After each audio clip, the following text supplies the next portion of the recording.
करुणाकरसूरीन्द्र गुरुवर्यपदाम्बुजां नवनीतनटोत्तंसां गुरुपङ्क्ति श्रियन्नुमः. The story of Periyaazhwar. Azhwars are saints who came down to this earth to show mankind the right path. They are believed to be incarnations of the divine ornaments and divine weapons of Lord Sriman Narayana. Some of them are also believed to be the incarnations of Nityasuris, who are the celestials present in Sri Vaikuntha. One such Nityasuri, Garuda, came down as an Azhwar, and today we are going to know the story of this Azhwar. This incarnation happened in the township of Srivilliputtur, which is present in Tamil Nadu. In the 47th year after the beginning of Kali Yuga, a devout couple lived in Srivilliputtur. They were Mukunda Bhattar and Padmavalli, and they were involved in divine service to the lotus feet of Lord Vatapatra Shahi of Srivilliputtur.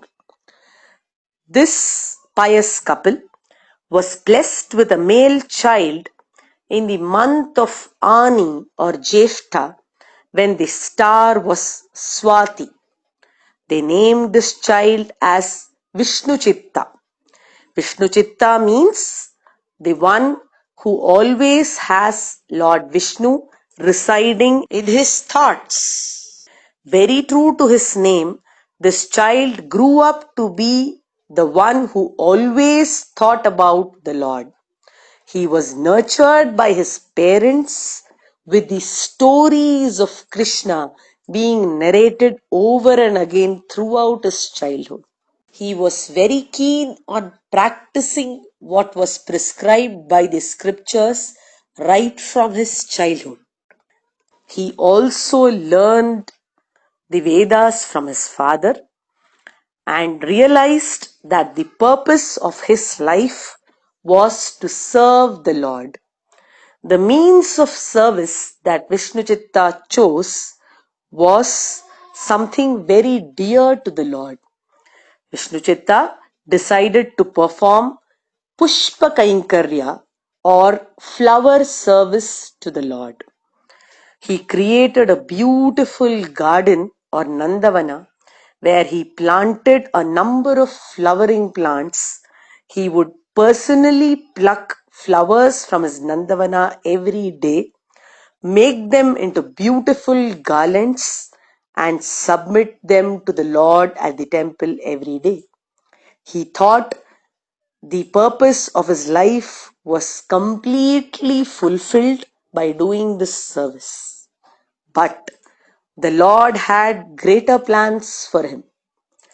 It so happened that at this time, the kingdom of King Vallabhadeva Raya was known to be a land of scholars, and Srivilliputtur came under this kingdom. The capital of this kingdom was Madurai, and the king residing there was very interested in listening to debates of scholars. Once he had a desire to know who the supreme deity was, and this he wanted to know from scholars who would prove it to him based on scriptures. For this, he decided to hold a contest. According to this contest, a bag of gold coins was hung to the ceiling of the royal court, and it was arranged that this price bag of gold would fall down automatically when the correct scriptural statements quoting the supremacy of the supreme deity were quoted.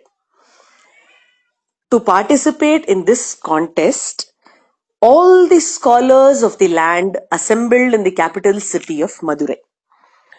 The day this contest was announced, Vishnuchitta too got to know about it. That night he had a dream where Lord Vatapatrashayi appeared to him and commanded him to go and participate in the contest. Vishnuchittan humbly replied, "O Lord, I am not well versed in the scriptures, and I may not be able to prove your identity to them. Though I know fully that you are the Supreme Being, I may not be equipped with the knowledge of the scriptures to go and quote in that royal court to prove your supremacy." To this, the Lord said, "Do not worry. I will help you. You just enter the contest, and whatever quotations or citations that you need will automatically appear in your memory and eventually through your mouth, quoting my supremacy to everybody present in that court. So just proceed and participate," ordered the Lord. Vishnuchitta obeyed. The next morning, he got up, performed his morning prayers, went and paid obeisance to Lord Vatapatrashayi, and started for the capital city of Madurai. As soon as he entered the palace of the king, the scholars assembled there were all puzzled, for they had never seen Vishnuchitta before in an assembly of scholars. He was not known at all in their arena. So some of them mocked at him, saying that this is an assembly of learned people and the common man has no place in this, so please go back. As some of these men were mocking at Vishnuchitta, Selva Nambi, the royal Pandit of the court, came out and saw a special radiance in the face of Vishnuchitta. He went and recommended to the king that this person should definitely be allowed to participate in the contest. King Vallabhadeva Pandya of Madurai agreed to this, and the contest began. As per the Lord's instructions, Vishnuchitta went bearing Vishnu in his chitta onto the altar. He placed himself there and his thoughts on the holy feet of the Lord. And that was it. He began speaking out, or rather pouring out quotations from the Vedas, which proved that Lord Sriman Narayana was the supreme being. And as Vishnuchitta was speaking thus, the bag of gold coins automatically fell down, much to the awe of everybody in the assembly. It was an unparalleled scene. King Vallabhadeva Pandyan was extremely delighted, and he honored Vishnuchittan with lot of wealth and riches. Not only this, he said, this great scholar should be taken out in procession and should be portrayed in front of the whole world, for he has shown us who the supreme deity is. He has shown us which path we must choose so that we can be emancipated. So we need to honor him. In order to honor him, King Vallabhadeva Pandyan called out his royal elephant and told his soldiers to make Vishnuchitta alight this elephant, and this elephant was to be taken in procession throughout the city of Madurai. As this procession was happening, the Lord himself was so excited that he wanted to see his dear devotee being celebrated by the world. So he came down on his Garuda Vahana and watched his devotee being honored in this way. Vishnuchitta could see the divine sight of the Lord on his Garuda, and as soon as he saw the beautiful Lord along with his Chankha and Chakra, he started singing. பல்லாண்டு பல்லாண்டு பல்லாயிரத்தாண்டு பல கோடி நூறாயிரம் மல்லாண்ட தின்தோள் மணிவண்ணா உன் சேவடி செவ்வி திருக்காப்பு அடியோமோடும் நின்னோடும் பிரிவின்றியாயிரம் பல்லாண்டு வடிவாய் நின் வலமார்பினில் வாழ்கின்ற மங்கையும் பல்லாண்டு வடிவார் சோதி வலத்துறையும் சுடராழியும் பல்லாண்டு படைபோர் புக்கு முழங்கும் அப்பாஞ்ச சந்நியமும் பல்லாண்டே. Forgetting that the Lord is the master of the universe, the Lord has no end, and the Lord is somebody who is eternally existing, this Vishnu Chitta started fearing for the well-being of the Lord, because he thought that so many people are now looking at the Lord. What if somebody's evil eyes fall on this beautiful form of the Lord? May he be protected. May he live long. So saying, he started blessing the Lord with this verse called the Tirupallandu. He started wishing for the longevity of the Lord, who actually is endless. பல்லாண்டு பல்லாண்டு பல்லாயிரத்தாண்டு பல கோடி நூறாயிரம் மல்லாண்ட தின்தோள் மணிவண்ணா. He said, O Lord, may your holy feet live eternally. உன் சேவடி செவ்வி Thirukkappu. May the bond between you and me be eternal. அடியோமோடும் நின்னோடும் பிரிவின்றி ஆயிரம் பல்லாண்டு. May this goddess Mahalakshmi who adorns your chest live eternally. வடிவாய் நின் வலமார்பினில் வாழ்கின்ற மங்கையும் பல்லாண்டு. May this beautiful discus of yours, which dispels fears, live eternally. வடிவார் சோதி வலத்துறையும் சுடராழியும் பல்லாண்டு. May this divine conch of yours, which creates fears in the minds of the evil ones who want to wage war against the righteous, also live eternally. படைப்போர் புக்கு முழங்கும் அப்பாஞ்ச சந்நியமும் பல்லாண்டே. So saying, he started composing beautiful verses on the Lord. This state of mind in which a person starts worrying for the Lord, who actually dispels all the worries of the universe, is called as Pongum Parivu.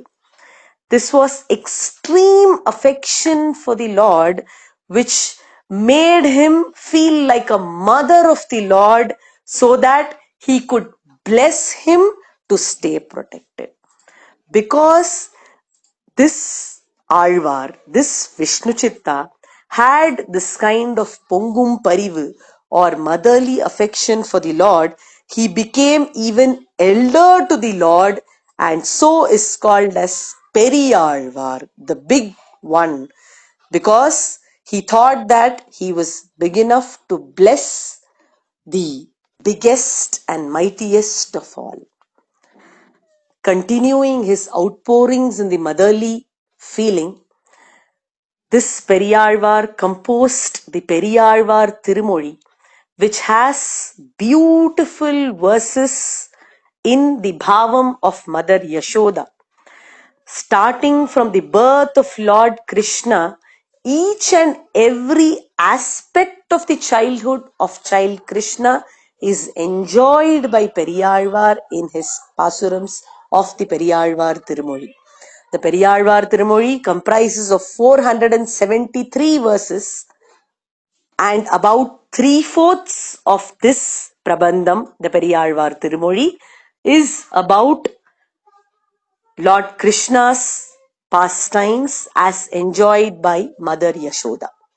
Apart from this, Periyaazhwar also has sung some pasurams where he sings about the Ramavatara, especially the episode when Hanuman meets Sita, giving her the signet ring of Rama.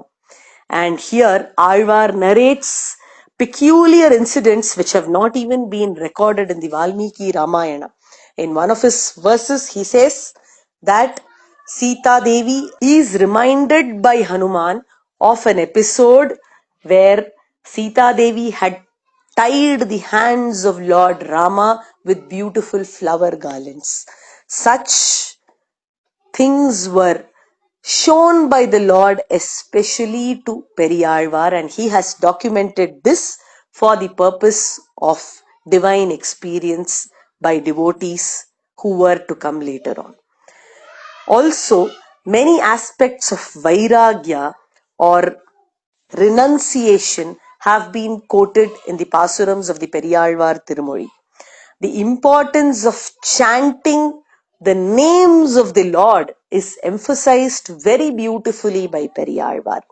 He says, Naranan tam annai naragam pugal. If a mother were to name her son as Narayana, and if she would keep calling out these names, then definitely she would never attain hell. Similarly, he would say, O Lord, I do not know if I can remember and chant your names at the end of my life. So, instead of thinking about you at the last moment, let me chant your names right now. அப்பொழுதைக்கு இப்பொழுதே சொல்லி வைத்தேன் அரங்கத்தரவணை பள்ளியானே, he would say. He always craved for the relationship with the Lord. He said, everything that belongs to me, I wanted to be associated with the Lord. என்னையும் என் உடைமையையும் உன் சக்கரப்பொறி ஒற்றிக்கொண்டு, he says, let all my belongings and myself always bear the emblem of your relationship, that is the Sudarshana Chakra. Such was his attachment to the Lord. Such an attached Alvar, the Lord did not want to let go of at any time. So, he decided to bless Periyazhwar with the position of being his father-in-law. Yes, Periyazhwar became the foster father of Andal, who is known to be the incarnation of Bhuma Devi. And Lord Ranganatha came and married Periyazhwar's daughter Andal, thus making Periyazhwar his father-in-law and Periyazhwar in the true sense again, because Periyazhwar means somebody who is elder to him, and a father-in-law is always elder in position to his son-in-law. In this case, the son-in-law is the Lord himself, and he has accepted this Alvar to be his father-in-law, thus making him Periyazhwar. The greatness of Periyazhwar is sung by Swami Vedanta Deshika in the Prabandhasaram as follows. பேரணிந்த வில்லி புத்தூராணி தன்னில் பெருஞ்சோதி தன்னில் தோன்றும் பெருமானே, முன் சீரணிந்த பாண்டியன் தன் நெஞ்சு தன்னில் துயக்கரமால் பரத்துவத்தைத் திறமாச் செப்பி, வாரணமேல் மதுரை வலம் வரவே வானில் மால் கருட வாகனனாய்த் தோன்ற வாழ்த்தும் ஏரணி பல்லாண்டு முதற்பாட்டு 471 எனக்குதவு நீயே. Let us all know and sing the glory of Periyazhwar and be blessed by the Lord eternally. Periyazhwar திருவடிகளே சரணம்.